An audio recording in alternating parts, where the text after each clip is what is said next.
칼이 한 자루 있습니다. 그리고 이 칼은 쓰는 사람에 따라 선하게 사용될 수도 있고 악하게 사용될 수도 있습니다. 칼 자체는 가치 중립적인 성격을 지녔지만 결국 문제는 그 칼을 사용하는 주체입니다. 이번에 여기에 돈이 있습니다. 돈 역시 이와 마찬가지입니다.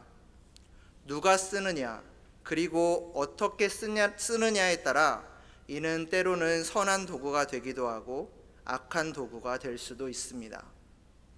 오늘 우리가 함께 읽은 이 마태복음 6장의 전체 구조는 예수님께서 서기관과 바리새인들의 외식에 대한 행위를 이야기하며 세속적인 삶의 모습이 하나님 나라에 합당하지 않음을 경고하는 것부터 시작됩니다.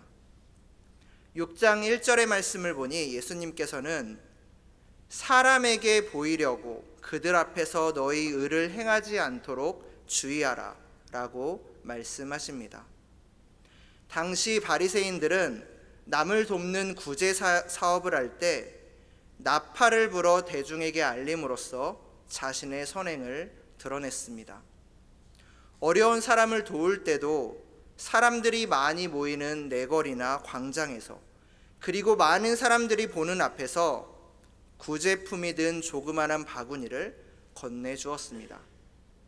그들의 기도 생활 역시 마찬가지였습니다.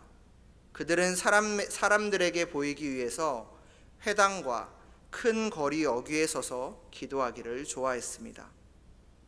또한 자신이 기도하고 있다는 사실을 과시하기 위해 가장 번화한 장소에서 두 손을 높이 들고 큰 소리로 외치며 기도하는 것을 즐겼습니다. 금식할 때 역시 마찬가지였습니다. 그들은 금식할 때에 일부러 슬픈 기색을 띠고 재나 더러운 것으로 머리에 뒤집어 써서 평상시와 다른 모습을 보이므로 자신이 지금 금식하고 있다는 사실을 다른 이들에게 알렸습니다. 본래 사람이 밥 먹을 시간까지 아껴 금식하는 이유는 하나님 앞에서 나의 힘으로는 할 수 없사오니 주님 도와주시옵소서 라고 간절히 기도하기 위함입니다.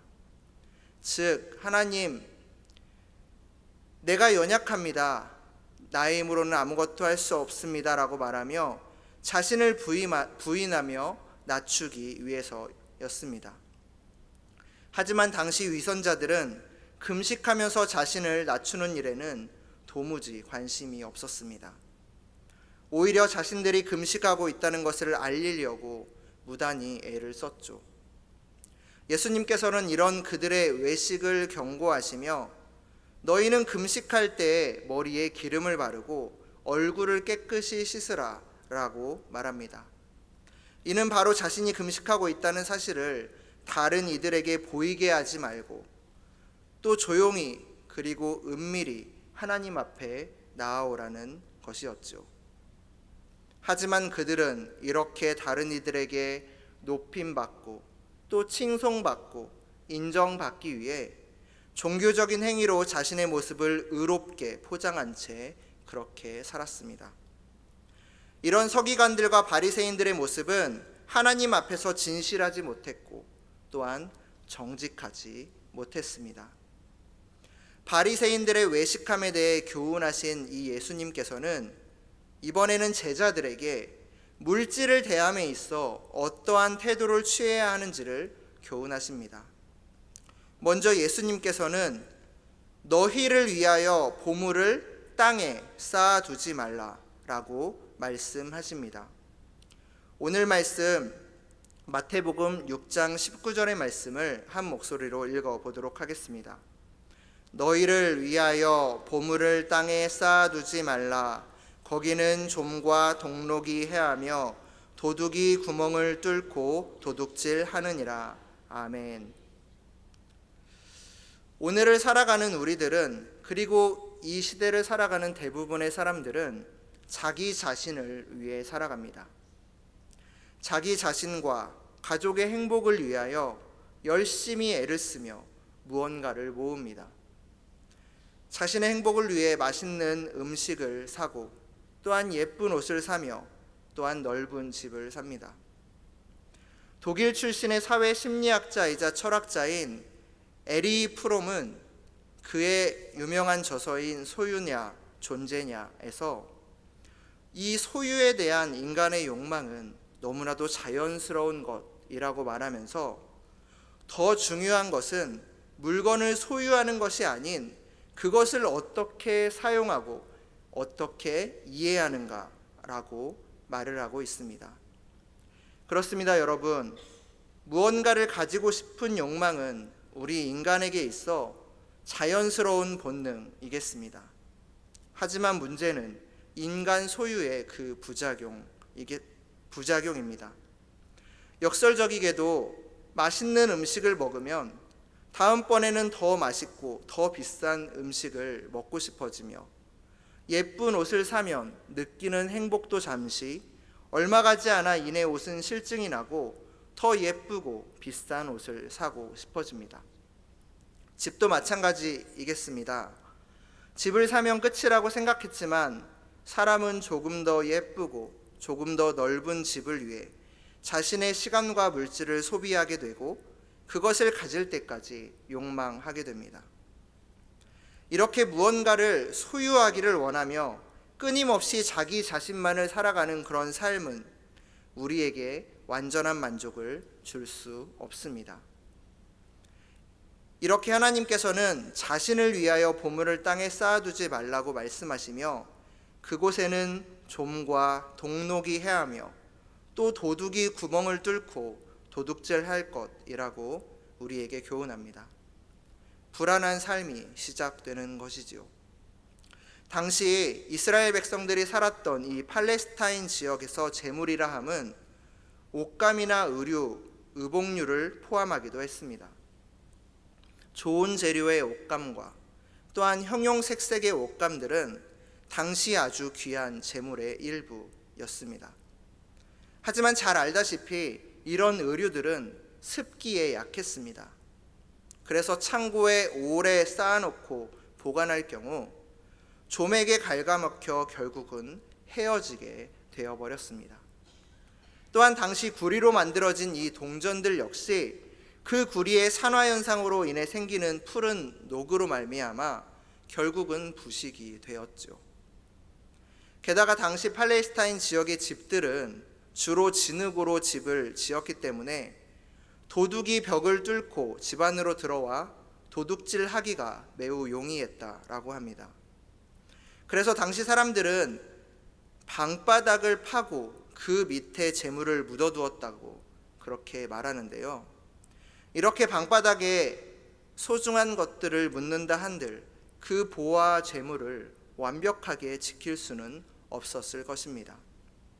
즉 자신의 행복과 자신의 안위를 위해 이렇게 조금씩 쌓아가는 이 재물은 결국 자신의 삶을 더욱더 불안하게 하고 더 걱정스럽게 만드는 것이었습니다. 판넨베르크라는 학자가 있는데요. 판넨베르크의 조직신학이라는 또 매우 두꺼운 책이 있습니다. 그 책 2권에 보면 인간의 존엄성과 인간의 비참성이라는 챕터에 비참하다라는 말이 무슨 뜻인지를 이렇게 설명합니다. 아우구스티누스, 우리가 잘 아는 어거스틴이라고 불리는 학자의 말인데요. 제가 한번 읽어보도록 하겠습니다. 많은 사람은 진정으로 사랑할 만한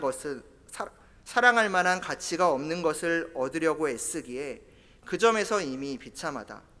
그리고 그 세상의 것들 때문에 하나님을 잊어버리는 비참함의 절정을 맞이하게 된다 라고 이야기하고 있습니다. 즉 세상의 부질없는 것들을 모으고 소유하려다 보면 결국 그것에 빠져 하나님을 떠나는 비참함에 이르게 된다는 말이겠습니다.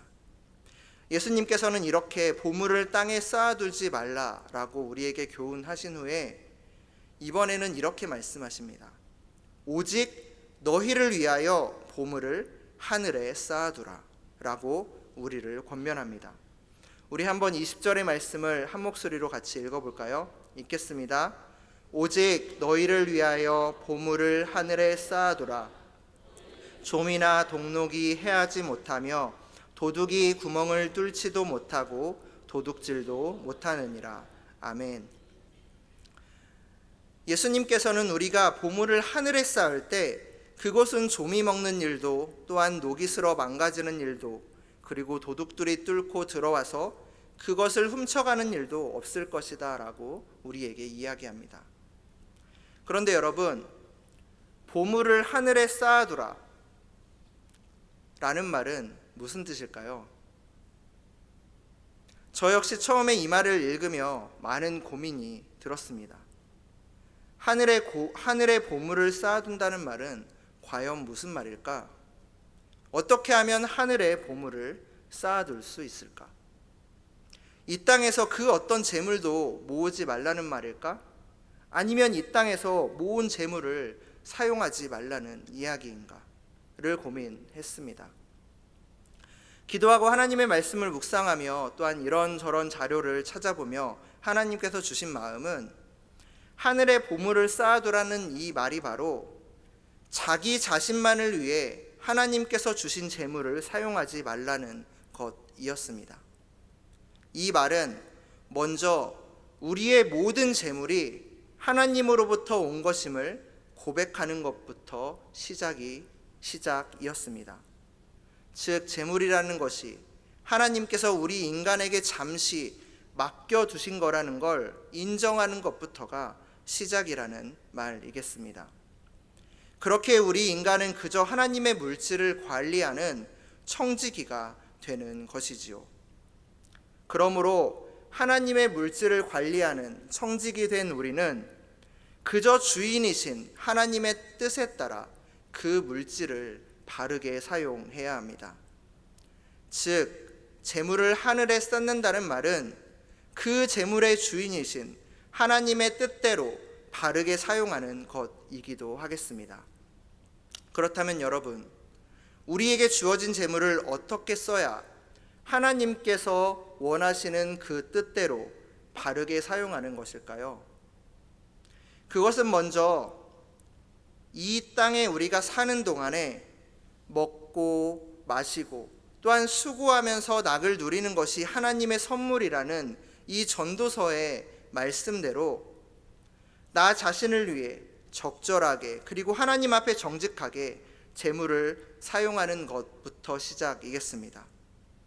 그리고 나아가 사람들이 사는 동안 선을 행하는 것보다 더 나은 것이 없다라는 이 전도자의 이어지는 말처럼 내게 있는 재물을 나 자신만을 위해 사용하는 것을 넘어서 내 주위의 사랑과 또한 도움이 필요한 이들을 찾아 그들을 은밀하게 구제하는 선행을 베푸는 것이겠습니다. 그리고 성경에서는 다른 이들에게 선을 베풀어야 함을, 그리고 다른 이들에게 어떻게 선을 베풀어야 하는지를 말씀하고 있습니다. 레위기 19장 9절 그리고 10절의 말씀인데요. 이 시간 한번 한 목소리로 같이 읽어볼까요? 읽겠습니다. 너희가 너희의 땅에서 곡식을 거둘 때 너는 밭 모퉁이까지 다 거두지 말고 내 떨어진 이삭도 줍지 말며 내 포도원의 열매를 다 따지 말며 내 포도원에 떨어진 열매도 줍지 말고 가나안 사람과 거류민을 위하여 버려두라. 나는 너희의 하나님 여호와이니라. 아멘. 하나님께서는 밭에서 난 곡식을 거두어 드릴 때 밭 구석구석까지 다 거두지 말고 또 거두어 드린 다음에 자연스럽게 떨어진 이 이삭도 줍지 말라고 말합니다. 또한 포도를 딸 때에도 모조리 따서는 안 되며 포도밭에 떨어진 포도도 주어서는 안 된다고 말합니다. 그리고 그 남은 곡식과 이 열매들을 가난한 사람들과 또한 나그네 신세인 외국 사람들을 위해 남겨두라고 말하고 있습니다. 이는 레위기뿐 아니라 그 다음 신명기에서도 강조하는 말씀인데요. 신명기 24장에도 보면 이와 비슷한 말씀이 나옵니다. 하나님께서는 밭에서 곡식을 거둘 때 깜빡하고 곡식 한 묶음을 잊어버리고 왔으면 그것을 가지러 다시 되돌아가지 말라고 명하십니다. 그리고 그것이 타국인들과 또한 고아와 과부에게 돌아가도록 하라고 명하시고 있죠. 또한 하나님께서는 거기에다가 몇 가지를 더하시는데요. 하나님의 재물을 맡은 청지기 된 우리에게 혹시 주위에 가난하여 품팔이 하는 사람이 있다면 그 사람을 억울하게 하지도 말고, 또한 그들이 일한 품삯, 이 품삯을 해지기 전에 반드시 그날에 주라고 얘기합니다. 또한 이웃이 돈이 부족해 무엇인가를 빌리려 하거든 담보물을 잡지 말고 그냥 꾸어주라고 말하고 있죠. 또한 돈이 많다고 해서 정의가 실현되어져야 하는 이 재판 도중에 재물을 악하게 이용하여서 재판을 굽게 하지 말라라고 우리에게 명령하고 있습니다. 이토록 하나님의 백성이라면 언제나 연약한 자, 그리고 가난한 자들을 돕는 일에 조금 더 가까이 다가가서 서 있으라고 예수님께서는 우리에게 말씀하시고 계십니다. 그리고 예수님께서는 단지 우리에게 명령만 하시지 않으셨습니다. 예수님께서는 공생의 3년여의 시간 동안 여러 가지 수많은 사역에 너무나도 바쁘셨음에도 불구하고 그의 사역의 대부분의 시간을 병자를 고치고 가난한 자를 돌보며 눌린 자를 위로하고 소외된 자를 들여다보는 그곳에 이 시간을 사용하셨습니다. 이것이 바로 이 세상 모든 재물의 주인이신 하나님의 사랑의 방법이며, 이것이 바로 하나님의 재물을 맡은 우리 청지기가 가져야 하는 자세이겠습니다. 너희가 이렇게 내 주위의 다른 이들을 돌봐야 하는 이유는 신명기에서 무엇이라고 말씀하시냐면요, 너희도 애굽 땅에서 종 되었었고 또한 나그네였기 때문이다 라고 말하며, 너희는 너희가 그렇게 힘들고 어려웠던 그 시간 그때를 기억하라 라고 이야기합니다.